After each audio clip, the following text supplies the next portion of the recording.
Good morning, everybody, and welcome to the Stedman podcast. Today is a great episode. This is kind of not only a year-end video, but it is also kind of a wish list of sorts, just to kind of talk about what's next, not only for the podcast, but even some things we like to see within like kind of our lives, church life, ministry, everything above. Things we like to hope for the next year. So joining me is Micah Current. And I guess that's one thing that I'm thinking about retrospective year of end. This is the first time in a long time I have had a co-host, and you started right towards the beginning of the year. So it has been a great journey with you, my friend. Yeah, thanks for having me. And I can't believe it's been. I was thinking about that the other day, actually. I'm like, when did I start? And when was I know my first episode, which I went back a couple of weeks ago and listened to that, like the state of worship, or I think Mm-hmm. we did two just to kind of dive in and test the waters. And Mm-hmm.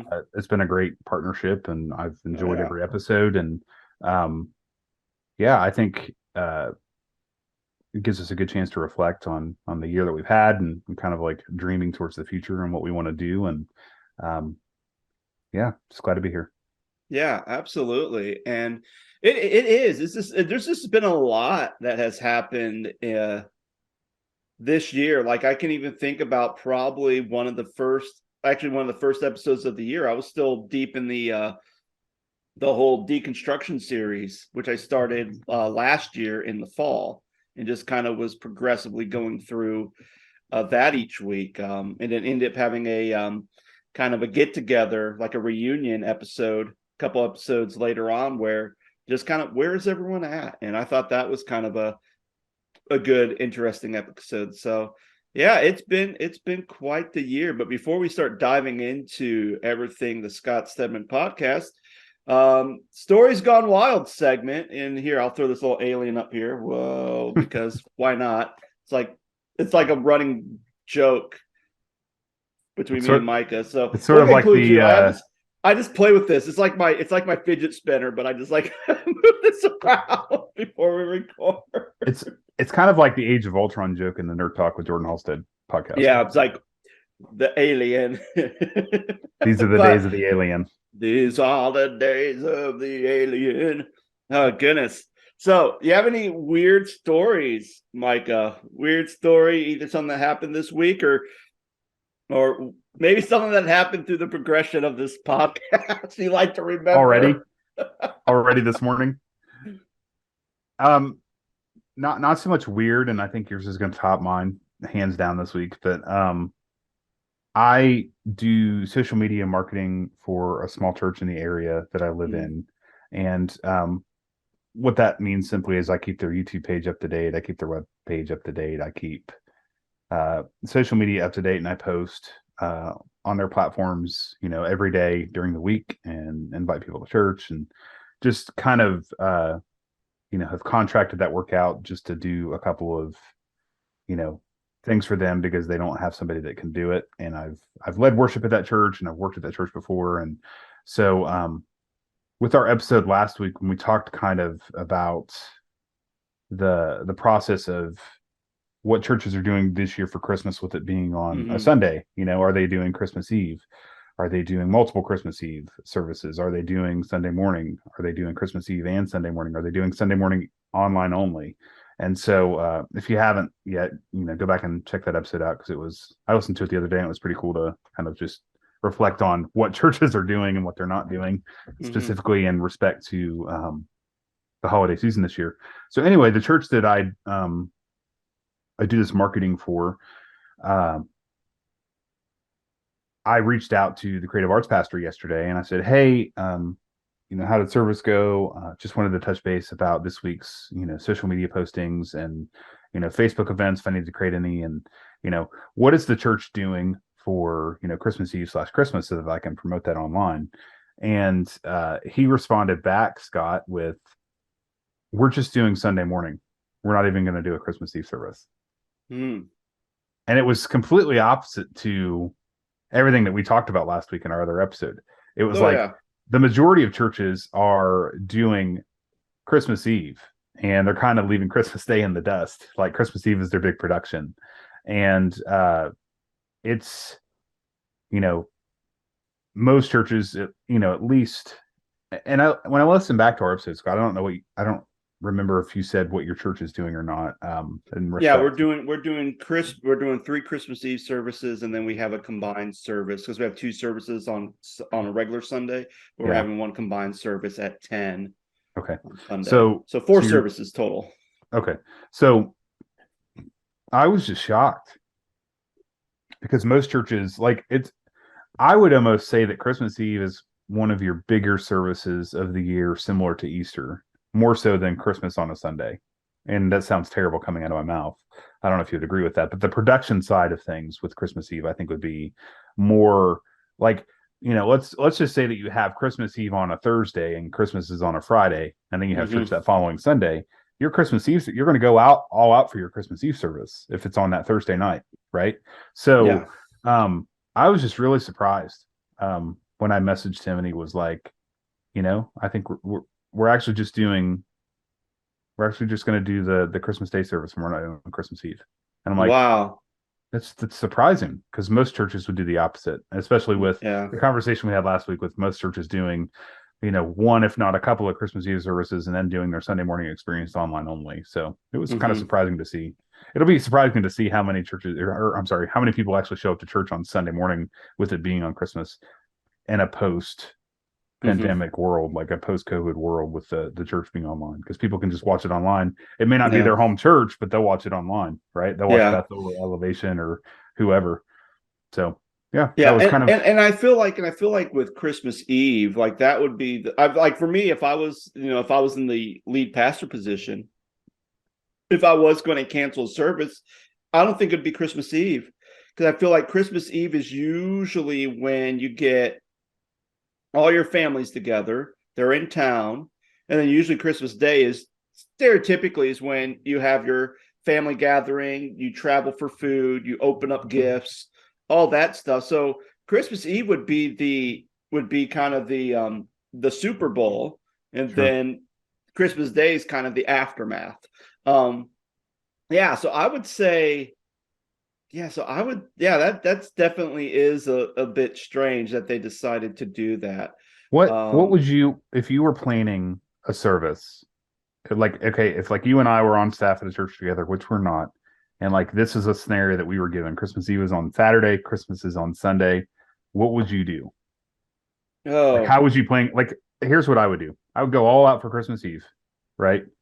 And then I would, if we had a gathering on a Sunday, I would simply have a Christmas song or two, share the Christmas story, have the pastor, share the Christmas story, reflect on that, maybe share a devotion, pray, and get out of there. It would be a quick service. It'd be like going to chapel when I was in seminary. Those services didn't last very long at all because the sermons were yeah.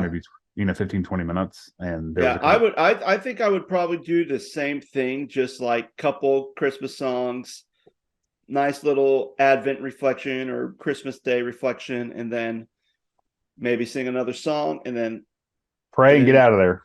pray and go. And I think that's good enough, especially if you have had especially if you're a church that does like either a late night candle lighting service, which again, it gets dark early this time of day anyway, so you could do a candle lighting service at 5, it'd still be dark outside. But yeah, so yeah, that would be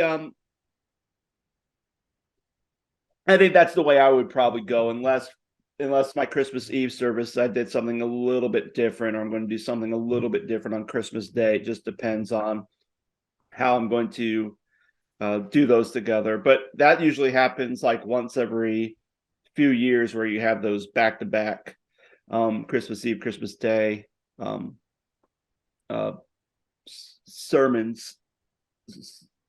Uh, Yeah, sorry, I'm still recovering from yesterday, so I do apologize, friends. So this is where my strange stories going. So yesterday, Sunday, did my typical thing, had church, and then we had a youth Christmas party at my house. Did that.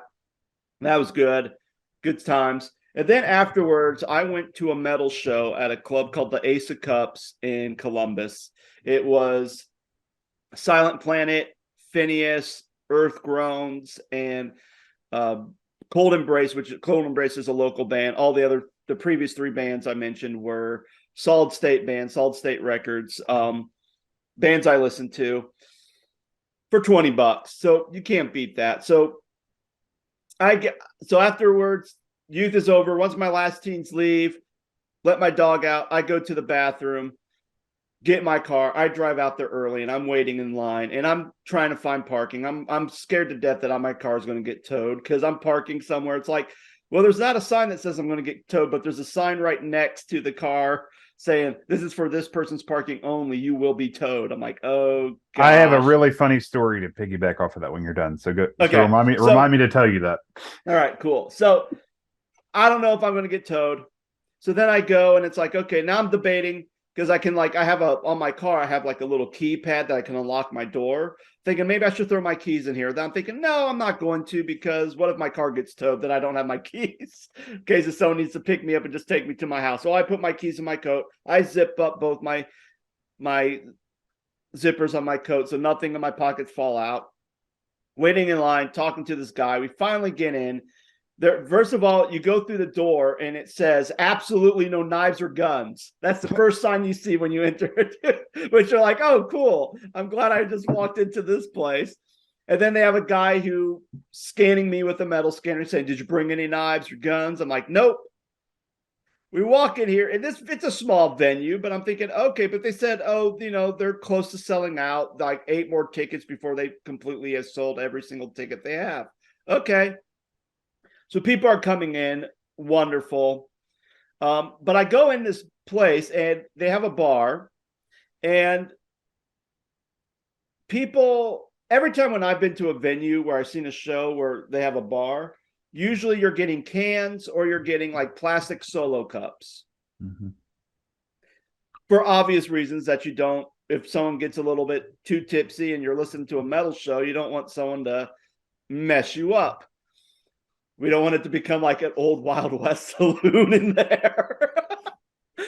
But this venue was putting alcohol in these nice glass pints. And I'm thinking, apparently they've never had anybody just like crack someone on the side of the head. And even the guy who I was talking with standing in line, we're looking at these cups and we're thinking, that's a bad idea.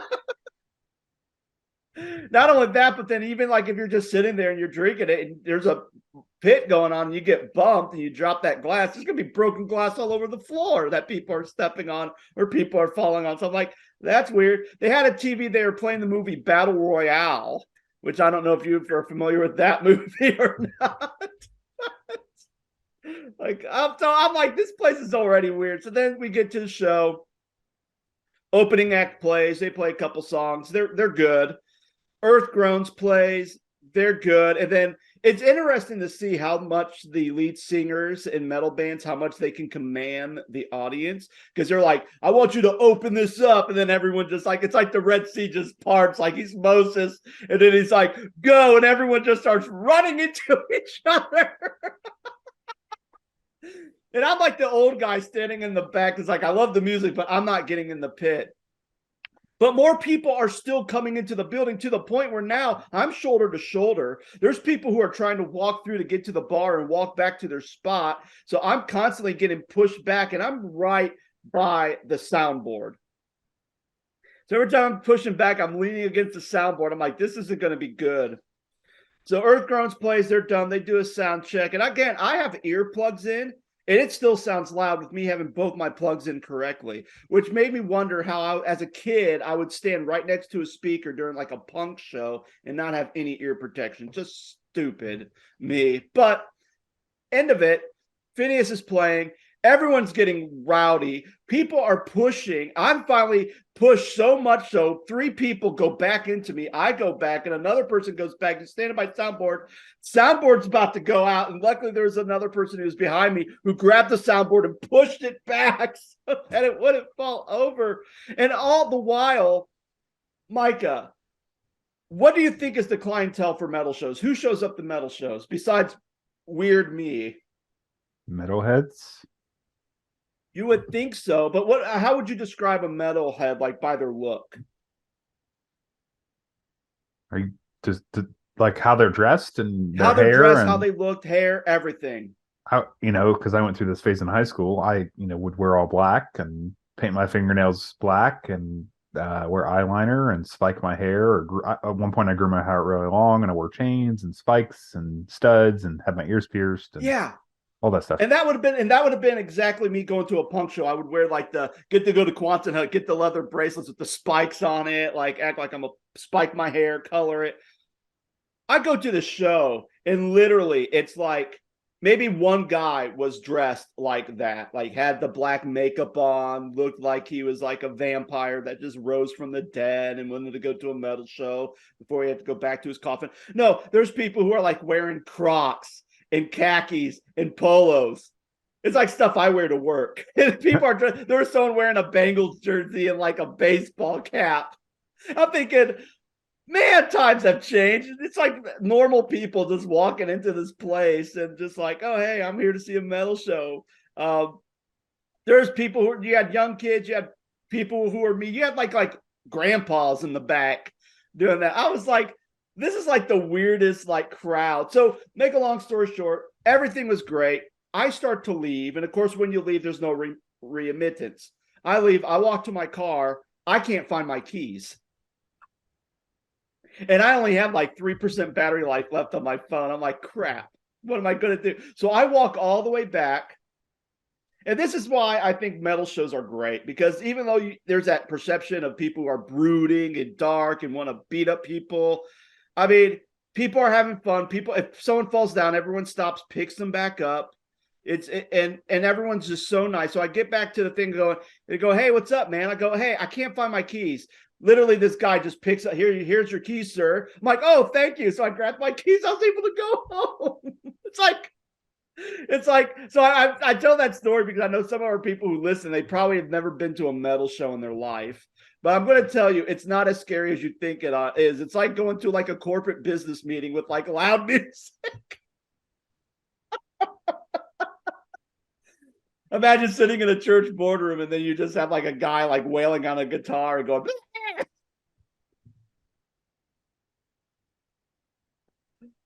but it's been one of the better shows I've been to. I've been to some metal shows where everyone just stands there and that's the lead singer's like, let's go, and no one's moshing, no one's something. But man, everybody was getting into it. It was fantastic. But I'm definitely paying for it now. So. I think I asked you before we started recording if you just felt too old at this point. I felt like I was starting to feel a little bit of pain just because I've been on my feet all day. And mainly that was just because of me getting up, going to church, being on my feet all day, going up and down stairs, on my feet, cooking up for the youth party, playing games with the youth, and then going to a show. Like if this was on a Friday or a Saturday, I probably would have been fine. But Sunday, towards the end, I was like, okay, I'm starting to feel it. I'm starting to feel the aches in my knees and my ankles and my back. Like, yeah, that's my body saying, okay, you need to lay down and rest because you've overextended yourself today. My battery in my phone was getting low and the battery of my soul was getting low too. It needed to recharge. So you said you had a funny story about parking. Well, not necessarily a funny story, but my best friend from college, Cole, we went to, this was, I don't even remember what year this was, but we were in Columbus. We were we're going to a show, and Cole decided to park in a Wendy's parking lot, and there was no signage that said, "Don't park here. This is private property." We get done with the show, and his car's gone. His car got towed and impounded. Oh wow, that was an all-nighter. So the funny part of that story is that Cole, to this day, and this has been over a decade ago, has not stepped foot in a Wendy's. He's held a grudge against Wendy's and will not go eat at a Wendy's to this day. That's funny.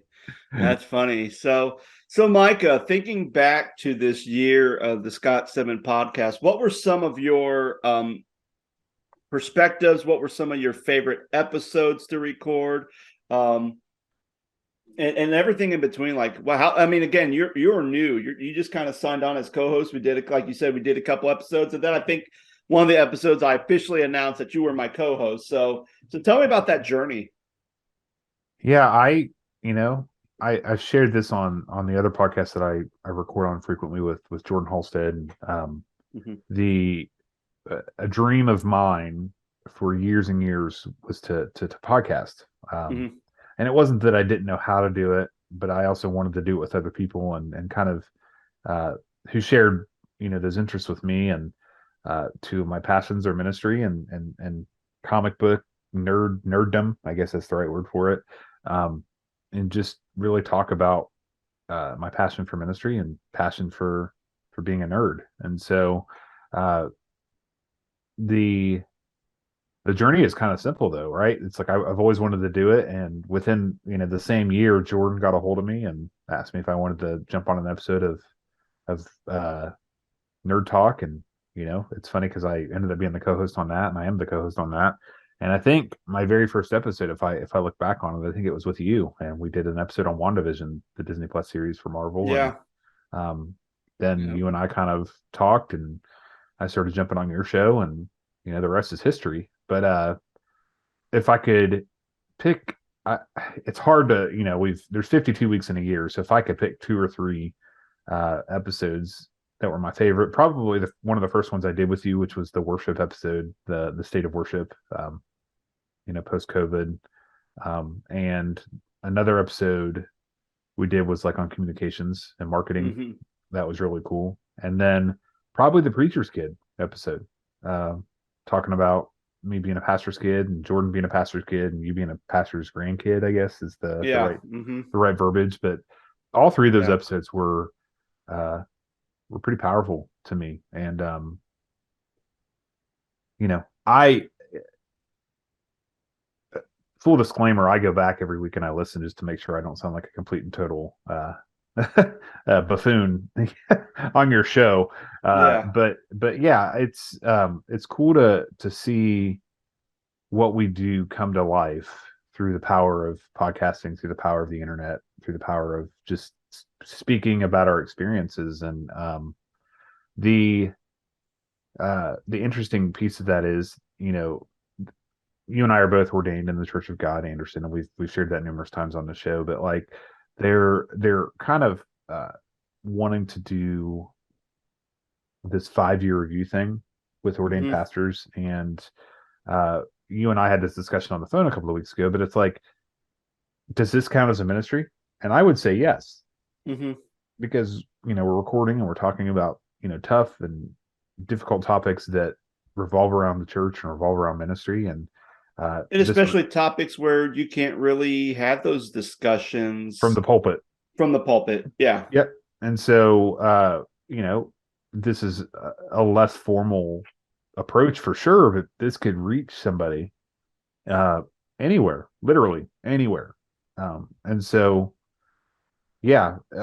And, I have a background in pastoral care, and so do you, Scott. And so, Mm-hmm. like, it's I think I look back on the pastor's kid episode, and man, that was a lot of therapy right there. There was a lot Yeah. of healing that came, and a lot of deep, I guess, woundedness that came from that. And Mm-hmm. some of the experiences we had to go through as children being in a pastor's home, it still kind of sneaks in to this day. You may have a rough day, and part of that may be a result of feeling inferior, or like just feeling that I'm not good enough to do this, or I don't want to do this because I know how people are going to respond. And how church people or lay people can act within the church. And um, Mm-hmm. just all of those things are just a reminder that ministry is tough. And so it's just been an honor to do this for the last several months. And Yeah. those are just a couple of my favorite episodes. What about you?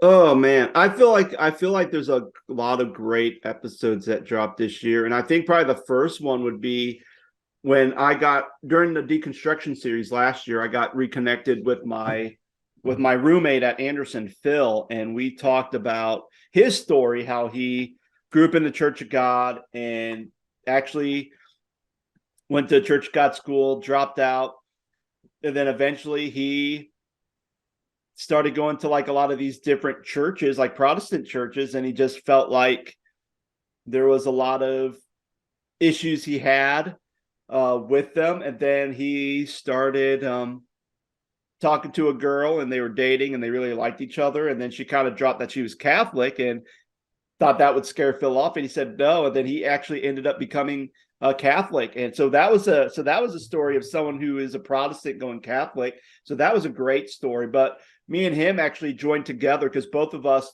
towards the end of last year, started listening to the Rise and Fall of Mars Hill podcast. So the very first episode of this year, we talked about that podcast and just some reflections on that. So I thought that was a pretty good episode. There's an episode I did with women in ministry, and it was me, and I think it was Mary Stevens and Shannon New Spangler, and we just kind of talked about some of the challenges they had in ministry, kind of like what we did with Dr. Flynn.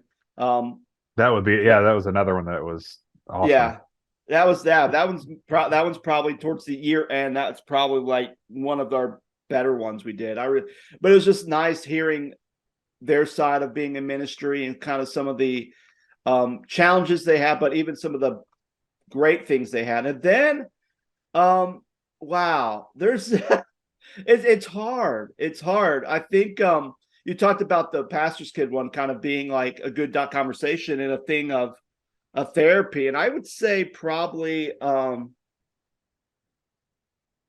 think for me, just kind of talking about not only transitions, but our transition, because we had 2 transition episodes as we were kind of transitioning in ministry, but even just talking about, politics and should pastors preach politics in the church. It's very interesting because, we talked a little bit about that. And then there's been a couple times being here where the pastor has not really explicitly talked about politics, but she'll bring like things that's happening in the political world up, but then kind of not necessarily let's talk about it and debate it, but more of like, okay, let's look at this event through the lens of scripture and how does scripture speak to this. Yeah. And it's like one of those things, how well everyone receives that. And I was thinking like, some churches, if a pastor was to do that, I don't think they would have received some of that well, or they might have received it too well, where they're like cheering and yelling USA, USA in the congregation. But yeah, I'd say those were some of the kind of the big ones for me, just like looking back and thinking about all those we also did the one on Hillsong, the documentary Hillsong. Oh yeah, we did the Hillsong documentary. There's been and then we also did one on the Matt Chandler scandal, which there's an update on that one. Oh yeah, because he's back. He is back. He's back, and they prayed for him, and they reinstated him, and yeah, that's a whole thing. We need to do another episode on that. Yeah. So let me just roll right into that one. Things I would like to see next year. Yeah. Not necessarily for podcasting, but just in church life in general. We gotta stop with the whole scandal thing. I mean, with the Mars Hill stuff, which I think was great. Hillsong, I think is great. But I feel like, and not necessarily, let's not have any more scandals. Let's keep everything quiet. But I just am tired of seeing, when you read some of these things, they follow a certain pattern. And a lot of times that pattern is you're just going to continue to defend the person behind the pulpit while victims continue to kind of fall. And it has to be something major, like major explosive. It would almost be like, I think Matt Chandler's church is I want to say it's in Texas. Maybe I'm wrong. It is. Okay.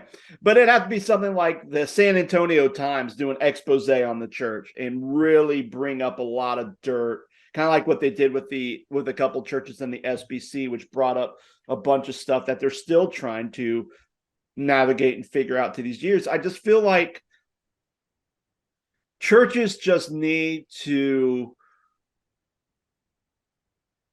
be transparent. They need to chill out. They need to transparent, and they need to really have third-party people investigate everything and not do it within church, especially when it comes to things like, if they're just like little like church arguments, but if it's anything that has to deal with abuse or toxic workplace environment, you really need a third party to come in and just basically assess everything and give their report. And whatever the church does with that report, if they decide, okay, we're going to take action and they're going to throw it in a trash can, like, they need to do that, because anytime when anything gets handled in-house, especially when it's a big major thing, I feel like the MO is always to protect. We're going to protect the best interests of our church. And by protecting that, that means we're going to hide everything from the church. And then once it gets exposed, it's not necessarily the minister gets damaged, because that's always the focus. Oh, the minister, his whole life is over. No, like, it's the people in the congregation that suffer the most. Yeah. Well, and if I could piggyback off of that really quickly, like I'm not saying that these things don't happen, and we've done episodes on this, and I've been in churches where scandals have happened and bad things have happened and embezzlement has happened and, affairs have happened and XYZ. But it seems like over the last year or two, it seems like we do church on Sunday, and then Monday we turn the news on and it's like, what church got caught in a scandal? Right? Mm-hmm. Stop getting bad press for the church. Stop it. Like, it just seems like, it almost seems like a trend, right? Like, what's trending on Twitter this week? Well, it's Elevation Church, or it's Bethel, or it's the Southern Baptist Convention, or it's the the Driscoll thing at Mars Hill, or it's like, and again, I'm not saying those things aren't happening. I'm just saying that, like, we need to stop drawing negative attention to the church, and we need to be better leaders and not let that stuff leak over into the public sector, if that makes sense. Yeah. And I think even with that too, we shouldn't buy too much into the Twitter, kind of the Twitter postings or the TikTok postings, because I mean, it's very easy to look at something and go, oh wow, this is crazy, but you're only seeing a snapshot. It's like when you see, well, some of it's like hysterical. Like, you sent me the little drummer boys like floating in the auditorium of their church for their Christmas Eve production. That's hilarious. But like, when that guy who is married is doing like a Tinder app, and like, how cringy is that? You don't need that stuff. Stop it. Get it out of there. It's just absolutely like If there's one thing I am very good at finding, it's either the hilarious and the cringy, and sometimes it teeters on that line. It's like a balancing act. And you're always, I'm like, I gotta send this to Micah, and maybe I need to stop. Don't send it to Micah. It's just gonna make him more sad about all this stuff. No, like, between you, my brother, and my wife, my inbox and TikTok is super full all the time between these hilarious videos and these crazy videos, these cringy videos. But it's just like, stop. Like, and I guess if I could just continue on that for a second, like, I just think that it's, people already have a bad perception of the church. Yeah. Right. And they don't need to turn on the news or flip on social media on their phone and see this pastor had an affair. This pastor is the pastor of a church of 16,000 people, and he had inappropriate messages on Instagram with somebody else. They weren't sexual in nature, and like, it gives the church a bad rap, and it confuses people even more. You already have maybe a sour taste in their mouth about being in the church in general. So it's just, I guess that's what I mean. Again, I'm not saying that those things don't happen, but at the same time, it's very frustrating to see. And I think you're right, Scott. It's just every week, or every month, or every couple of months, we're seeing new stories about tragedies that are happening in the church, and we just need to stop with the I guess the over publicization, if that's a word, of bad press in the church. So we already live in a world that's struggling quite a bit. We don't need to add to it with the church stuff. And especially for last week's, when I did my sermon, my speaking engagement at Capitol, I talked a little bit about, in my message, I kind of briefly mentioned about, the Good Samaritan, and how, as a kid, watching the local news, you'd always hear about all the bad stuff that's happening, but they always made sure that there'd always be like a Good Samaritan or a good news segment that was good. So that's how that was like kind of like my first take of what a Good Samaritan was. I thought, just be good and kind to people, because that's what I witnessed on the news when I would sit there with my grandma before she had to watch Days of Our Lives. So it's Yeah, yeah. What about you, Mike? I know we've been talking about this topic, but what's something you'd like to see, not only future discussions to talk about on the podcast, but just future things within like the world or Christendom that you would like to see, or things that we need to stop doing, like overhyping Christian scandals and stuff. is Christendom a word? I don't know. I just made it up. Pretty early in the morning. It is. It is true. Uh, That's why I'm drinking. That's why I have. That's Christianity, why I have the Christianity. big. That's why I have the pint of coffee today. Instead of Christianity Today, it's Christendom Today by Scott Stedman. Christendom today. That's Um, my new podcast. Christendom yes, today by Scott Stedman. that's not a mouthful. I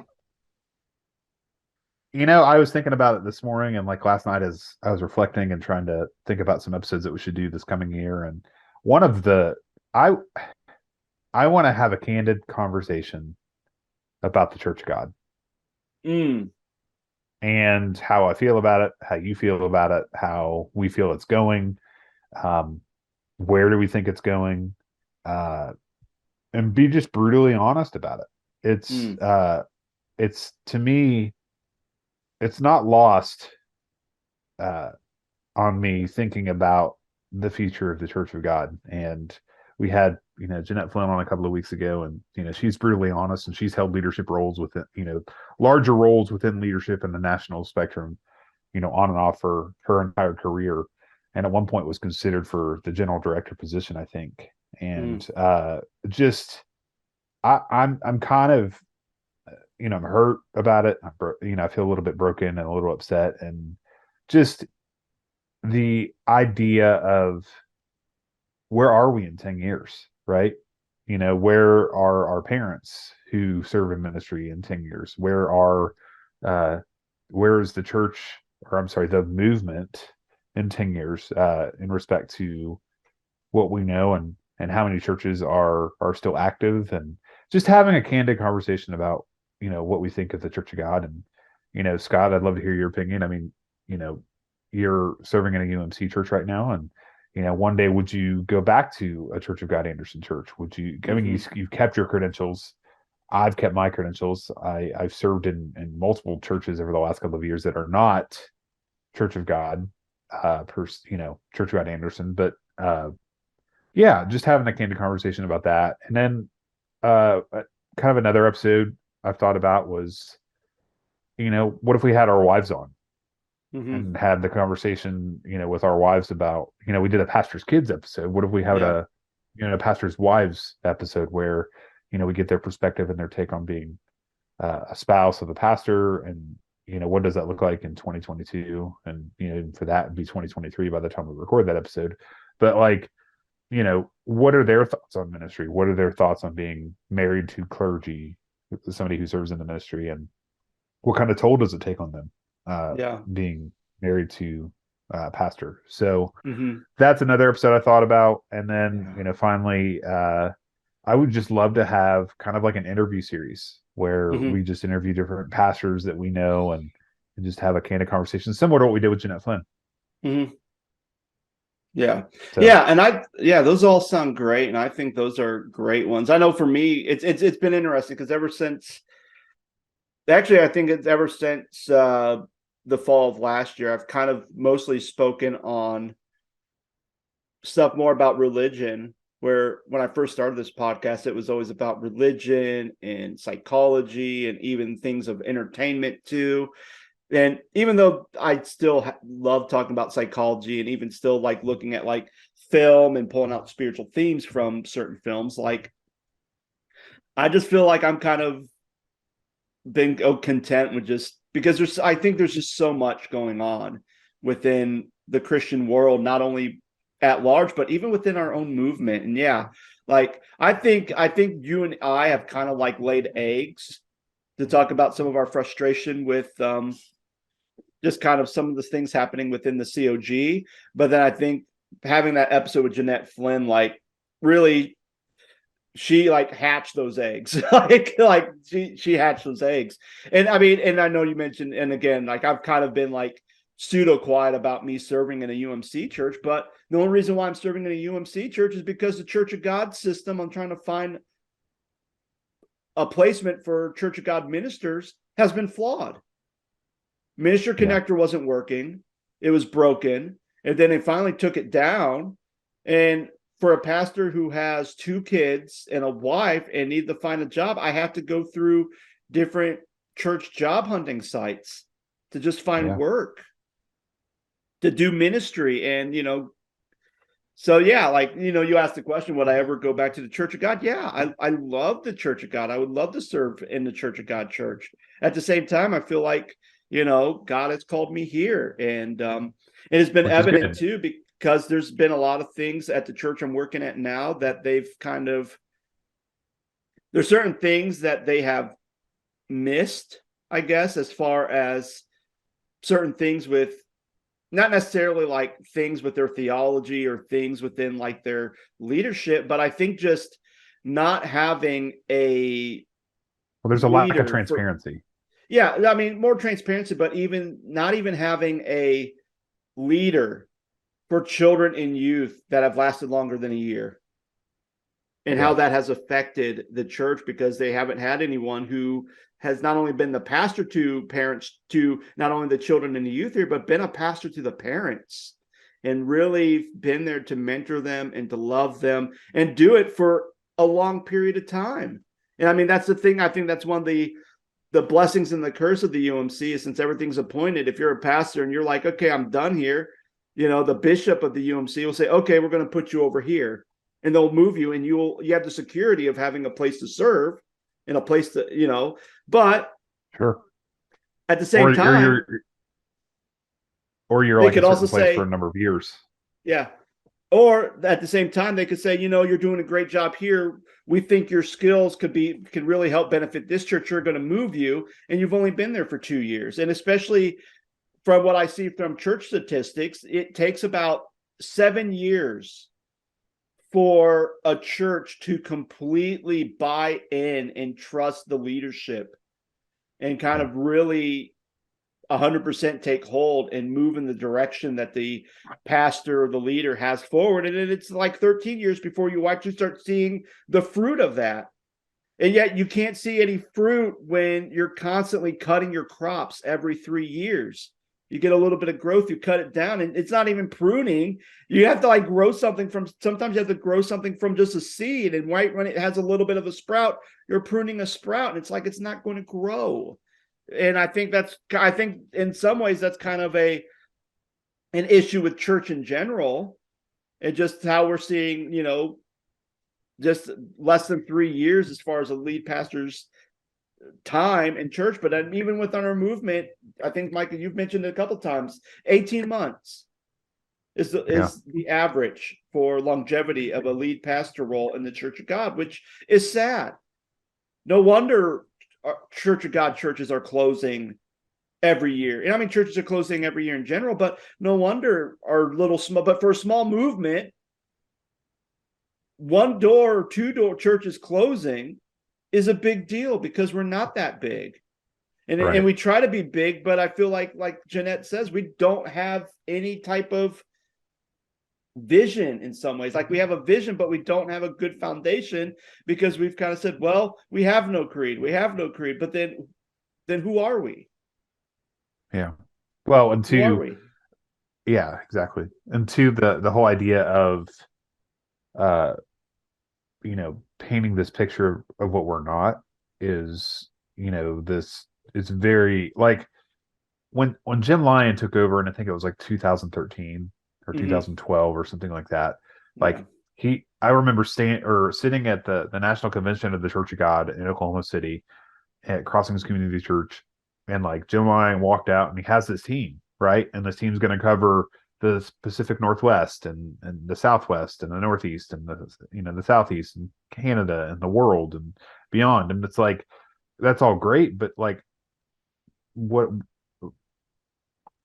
How am I supposed to know what's going on?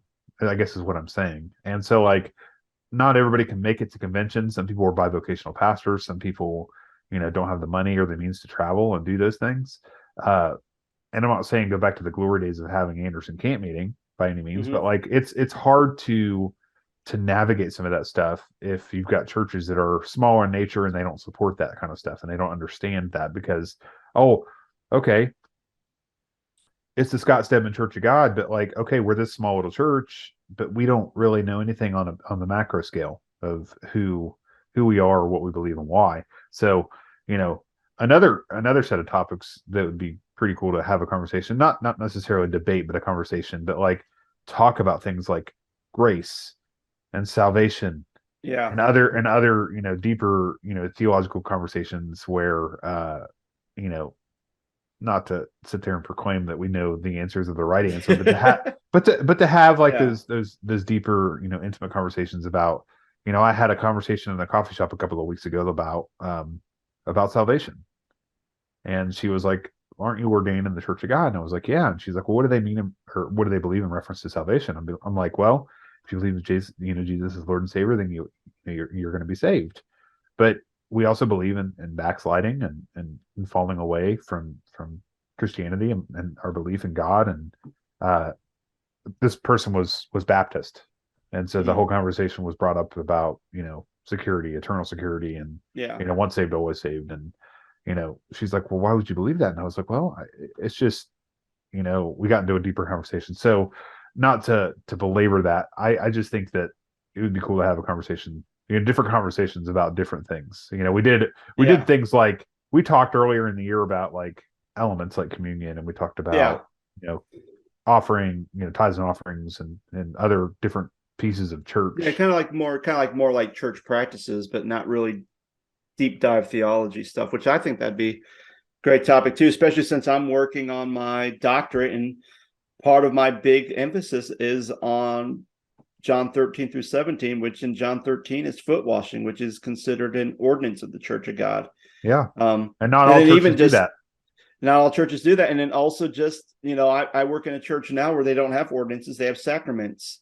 Yeah, And how a sacrament and an ordinance, and what's the difference between those two, and why that's important. Yeah, so there's a lot of great stuff. So, and I think all that to say is that it's not like, sometimes, I'm not going to say it's not like, but sometimes it is, where it's just like, hey, we're going to talk about this today. And it's just like kind of like 2 days or maybe not even a day of prep when we get on here to record. But I think, but at the same time, there's also things that are circling through Mike and I's head that we're stuff that we're thinking about and talking about. And I mean, especially love, I think even I mentioned it to Laura about doing like a Pastor Wives episode, and she's like, oh yeah, that'd be fun to like talk about yeah. that and kind of talk about ministry from that perspective. Because there's a lot of times where we'll talk about stuff just generally. She goes, you know what I hate? And she'll go, you know what I hate about being a pastor's wife? I go, what? It's like, in any other profession, if you want to interview for a job, it's just you. Right. But when you're a pastor, when you interview for a job, it's not just you, it has to be your spouse too. They have to interview your Yeah. spouse. Well, I And think I don't know, Alicia like, said and that actually too.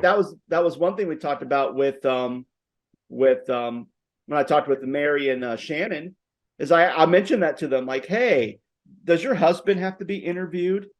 And they said no. So it's like, so why is it that male pastors, if they have if they're married, they want to interview the wife, but when it's a female minister, they don't interview the husband, which I thought which is interesting. I think one of them said yes, one of them said no. So I think it depends on the church, but yeah, that's a little bit weird. Like, why do we have to bring? I mean, I don't know. Like, Micah, I don't think you've ever taken a lead role that I know. But I mean, did like when you and Alicia, when you guys were finally married, like when you're applying for a worship leader gig, did they have to interview Alicia? I don't think that I don't think that she was like interviewed per se, but like we always like when I would go have a conversation with a church, if it was elders or if we went out, we would go out to dinner with like a group of people and it would be elders and staff and things like that. And it would be like less formal, but it would be, a chance for them to get to meet us and they would ask her questions and things like that, but like not Yeah. like a formal interview process. Uh Um, huh. Yeah. no. Okay. All But right. but yeah, but like you said, I'm not doing the lead pastor thing. Yeah. But back to the other, real quick about the Church of God thing. Like, it's just like something that Jeanette said a couple of weeks ago. It's like they're not asking us.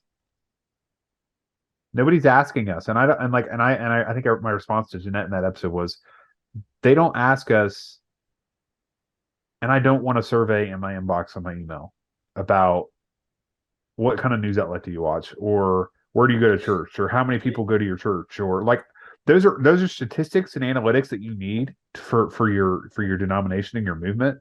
However, you're not asking me about the struggles that I'm going through as a pastor every week, to the point where I don't want to serve in a local church because you're not giving me the resources I need. And if we're a movement, then like why do I not have those resources? I don't need a pamphlet about CWC. I don't need a pamphlet about Advent for this year. I need resources that are going to help me further the kingdom of God through the local church that I serve. And that's the thing, because it's like, well, we are reaching out to you because you fill out these surveys. Well, I mean, I look at Barna, because I do have an account with Barna Group, so I'll occasionally get to look at all their research. And here's the thing about their research: they're not just putting out a survey like here's an email and survey. They call people and they'll talk to people and they'll say, hey, and they'll do the same thing, like on a scale from 1 to 7, like how satisfied, but then they'll ask why. And everything's recorded. So then even in their reports, like they'll say, okay, 73% of pastors feel completely burned out within a year or two of ministry.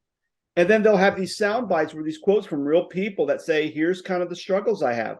Okay, so what are and then it's not, and for them, Barna especially, they're just reporting this report out and saying, hey, here's the real thing, and here's how we're kind of interpreting the data and people's testimonies. But that's the thing. It's like we don't hear anything about what the church is going to do. Occasionally we'll hear about all the good that the movement's doing. Like, hey, here's this cute little story about how this church in Memphis is doing this. Well, fantastic. I would love to do something like that. But how do I do it? Yeah. Or what resources do I need to do? Or what was kind of the starting point of that seed, and how did it get worked out, and how did leadership get behind that? Because once I understand the full story, I can go, okay, I have now tools to try to approach my board with trying to do something different about doing a radical change in our church, especially when I have an elder board that is highly resistant to change. Yep. So here's how someone who has a very similar situation as I do was able to do it. Let me see if I can try to do the same thing and see if I can have the same results. And it's like, it's nothing. It's like these feel-good news stories. It's almost like they're putting a Band-Aid.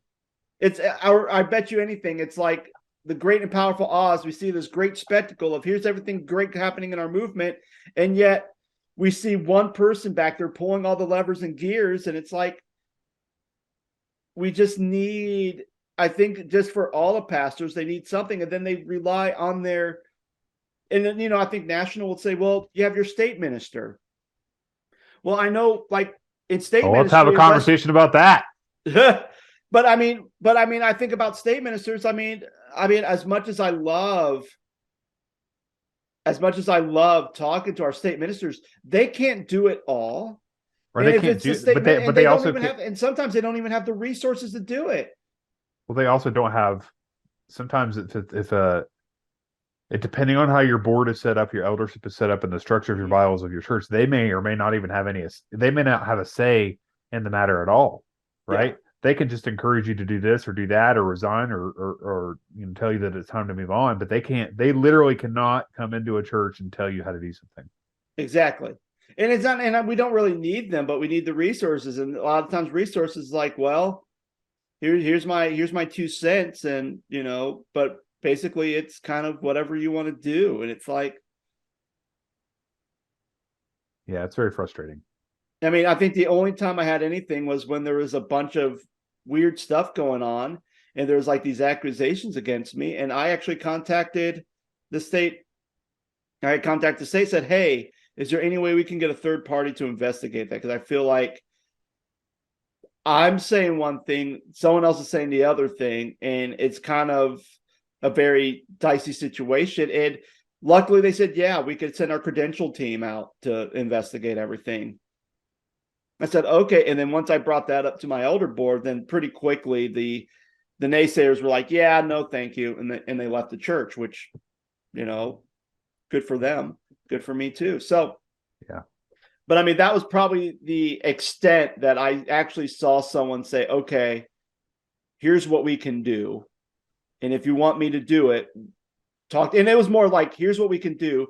Bring it up to your board, say, here's what we can do. And then depending on what they say, if they want to go proceed, we will set something up and we'll proceed. It's like, okay, great. And sometimes that's all you really need is just having someone, again, like I talked about, having a third party come in and just assess things and Sure. see things and kind of say, okay, not necessarily we're taking sides, but looking at the whole thing and going, okay, yeah, this is a little unhealthy. I would suggest you make this change in your bylaws because obviously this does not reflect kingdom values. So I don't know. But anyway, we're getting towards the end. But friends, thank you so much for listening to us. And again, thank you for being with us on this journey. I know years past, it's always hit and miss depending when I put an episode. I think this is the first year that I've actually had consistency in episode every Friday. Mainly that was because of me and my transition and having a lot of free time in my hand. And also I have this guy keeping me accountable. Hey, when are we doing something? Hey, let's talk about this. Let's talk about that. Like, okay, let's go. Because if it's me, I run out of ideas. So it's always good to have another brain in the room to say, hey, let's talk about this. This is a good idea. So friends, thank you so much. And I'll pitch this to you. If there is a topic as someone who's a church member or church leader, and you're just like, man, I really don't know what to do with this, or I'm having a hard time struggling with this, or maybe you're someone who you're ordained in a certain denomination, and over time, as you're reading the Word of God, and you're thinking, "Oh, my theology is changing." The SBC believes this, but I don't believe this. Like, how do I deal with that? Like, some of my belief system's not lining up with the denomination that I'm ordained in, and how do I navigate that? Something like that. Let us know. Stitch it in the comments on both our Facebook page, or actually I have a Facebook page, but I don't think anyone's on there. But Facebook page, our YouTube channel, or even just send us an email through my website, thescottstedman.com. Send us an email. Let us know what you think, and we'll try to tackle some of those topics that you guys have. But guys, thank you so much. Again, this is Scott and my co-host Micah. Hope you guys have a wonderful day, and we'll see you guys next year. Take care.